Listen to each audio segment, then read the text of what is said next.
Ən sevdiyim sərin salatını üzümüzə gələn yeni ilin rəmzinə uyğun hazırladım. Sizcə necə alınıb?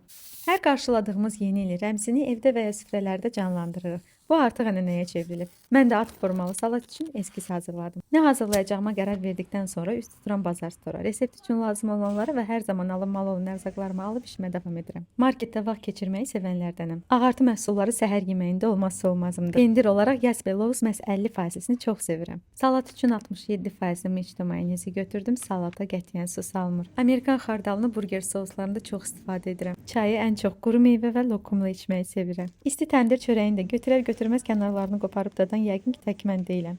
Bazar stordakı Qarabağ təndir çörəyi də çox dadlı olur. Təmizlik bölməsində də əlimdən tutan daimi məhsullarımı götürüb yollanıram evə. Ərzaqlarımı yerləşdirib başladım salatımı hazırlamağa. Kəsdiyim formanın kənarları boyunca mayonezləyib salatın sərhəddini müəyyənləşdirdim. Ərzaqları rəndələyib qat-qat yayıram.